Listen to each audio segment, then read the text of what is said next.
Brought to you by Palvi Agrico. आता शेतीसाठी जे काही लागणार ते घरपोच मिळणार, तेही मोबाईलच्या एका क्लिकवर. पायदळ चालताना आमच्या पायाला छिले पडले, त्याचं तुम्हाला काही वाटत नाही रे? मिली बघत झाले, आम्ही मॅनेज झालो.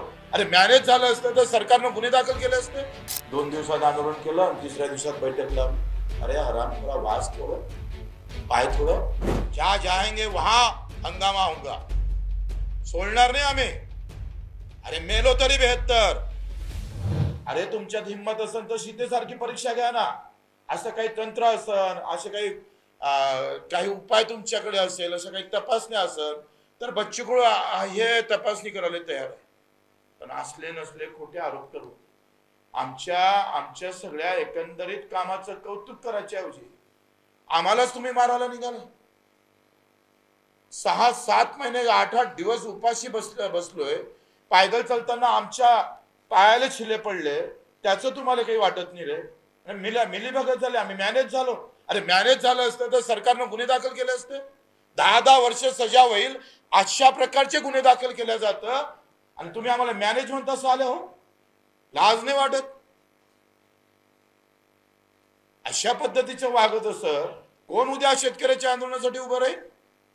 मला एका कार्यकर्त्यानं म्हटलंय, मेसेज केला, म्हणजे बच्चू भाऊ ते सोडून द्या. आहे आमच्याकडून ऐकणं कठीण झालंय. सगळे शेतकऱ्यासाठी आंदोलन करणं बंद करा. आम्ही बंद करतोय, तुम्ही बंद करा. आंदोलन केल्यानं जर बदनामी होत असेल आणि घरी बसणार आहे. अरे जेवढे तुम्ही मोबाईलवर कॉमेंट्स करता ना, तेवढे जरी आंदोलनासाठी आले असते तर अधिक लढाई जास्त जिंकली असती ना. आम्ही अधिक जास्त जिंकली असते. पण निवळ आम्ही पाहतोय बदनामीचं धन. काही चॅनल कशा आहे, अंबानीचा किती वाटा आहे, अदानीचा किती वाटा आहे, काढायला लावू नका. आणि त्यांना नकोच आहे शेतकरी आंदोलन, त्यांना नको आहे. हे जर काढत बसलो ना तर तुमच्या अंगलट येईल. आणि मग एकाच आंदोलनात आमचे सगळे आंदोलन व्यक्तिगत होते, आमच्या जीवावर बेतणारे होते. आम्ही 9-8 दिवस उपोषण बसलोय. वाईट आमचं झालं असतं, माझ्या कार्यकर्त्याचं झालं असतं. लाज वाटली पाहिजे बोलताना काहीतरी. आणि असं सगळं असताना आपण पाहिजे 150 वर्ष लागले स्वातंत्र्याला. स्वराज्य निर्माण करण्याला छत्रपतीला 2 पिढ्या गमाव्या लागल्या. मी त्याची तुलना माझ्यासोबत नाही करत. पण 8 महिन्यातलं आंदोलन आम्ही पूर्ण कर्जमाफीकडे घेऊन चाललो आहे. हे सोपं आहे, हे यश नाही आहे. सगळे शेतकरी एकत्र होऊन लढतं, हे यश वाटत नाही का तुम्हाला? सगळे लोक एकत्र होऊन रस्त्यावर थांबतं, सगळ्या जातीपाती विसरून, धर्म विसरून लोक शेतकरी म्हणून लढायला लागतं, हे यश वाटत नाही का तुम्हाला? आंदोलन म्हणजे फक्त काय मागणी पूर्ततेसाठी असतं का? आज आम्हाला आनंद आहे का महाराष्ट्रभर फक्त शेतकरी या नावावर चर्चा होतंय. हे सगळ्यात मोठं यश आहे. सगळेजण बोलायला लागले शेतकरी म्हणून. जो कर्जाचा मुद्दा संपला होता, या बच्चू कडून आणि त्याच्या कार्यकर्त्यांना जिवंत ठेवला. किती आंदोलन केले हो आम्ही आतापर्यंत? काही लोक म्हणतात दुसरे आंदोलन होऊ नये म्हणून बच्चू कडून आंदोलन वेळेवर केलं. एक पत्रकार आहे मुंबईचा, त्याला भेटणार आम्ही. 2 दिवसात आंदोलन केलं आणि 3ऱ्या दिवसात बैठक लावली. अरे हराम थोडा वास थोडं पाय थोडं. आणि तुमच्यामुळं आमचं आयुष्य जर बर्बाद होत असेल, चुकीचे आरोप करू. चुकीचे आरोप करताय. कोणाची जिंदगी तुम्ही डावावर लावताय, आयुष्य डावावर लावताय. छापला न्यूज करायला काही वेळ लागत नाही, पण कोणाचं आयुष्य जर पणाला लागत असेल तर कोण सोडणार आहे? कोण सोडणार आहे कोणाला?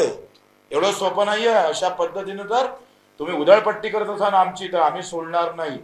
आणि मग आम्हाला परीक्षा द्यायची वेळ आली, हेच खरं तर चुकीचं आहे. अरे आमच्या आंदोलनामुळे योग्य वेळ गेली का नाही गेली? निश्चित तारीख आली का नाही आली? जो घमसाम आम्ही केला 3-4 घंटे, जे आमच्या नेते मंडळीनं तिथं आंदोलन चर्चा केली, अजितदादा असेल नवले, तुमचे राजूजी शेट्टी असेल, वामनराव चटप असेल, एवढा हुशार म्हणून वामनराव चटप, त्यालाही आरोप लावतो मॅनेज झालं. कुणावर? त्यांचं हय्यत आंदोलनात गेली. नवलेजी असेल, शेट्टी साहेब असेल, आमचे पुणकर आपले तुपकर असेल, वामनराव चटप असेल, क्षीरसागरजी असेल, प्रकाशजी पोरे असेल, हे सगळे, महादेवराव जानकर असेल, सगळ्यावर आरोप करायला निघाले. म्हणजे तिथून घरी बसून आरोप करणं सोपं आहे. पण आता आपली काय, आता कसरत काय माहिती आहे का? आता या वर्षातली कर्जमाफी आली पाहिजे याच्यासाठी आंदोलन होतं सगळ्यात मोठं। आणि दुसरी काय अडचण आहे का 31 मार्च 2025 पर्यंत जर कर्ज भरलं नाही, कर्ज माफ नाही झालं तर मग कसं? तर त्याच्यासाठी ह्या 31 मार्च पर्यंत एक मोठं आंदोलन। आता आपण घोषणेसाठी आपला एक टप्पा झाला, पहिले आपण उपोषणाला बसलोय, समिती आली, समितीचं आता लेनदेनच राहिलं नाही खरी गोष्ट तर। समितीचा विषय संपलेला आहे, कारण तुम्ही जाहीरच केली आहे, तुम्ही कर्जमाफी जाहीर केली। आता कशी करायची, कोणाला घ्यायची, काय करायचं, कोणत्या वर्षापासून लागू करायची, याच्यासाठी ते असू शकतं, पण आपण त्या समितीचं अस्तित्व संपलेलं आहे, लक्षात घ्या। आम्ही जेव्हा शब्द घेतला बच्चू कडून, शब्द काय आंडूपांडूला दिला काय? आमचे सातही नेते काय आंडूपांडू आहे का? अरे हम 350 गुन्हे दाखल हो गए हमको। बच्चू कडूला शब्द दिलाय, राजू शेट्टीला दिला, नवलेजीला दिलेला आहे, वामनराव चटपांना दिला, क्षीरसागरना दिला, तुपकरांना दिला, महादेव जानकरांना शब्द दिला, सगळ्या शेतकऱ्यांना दिला।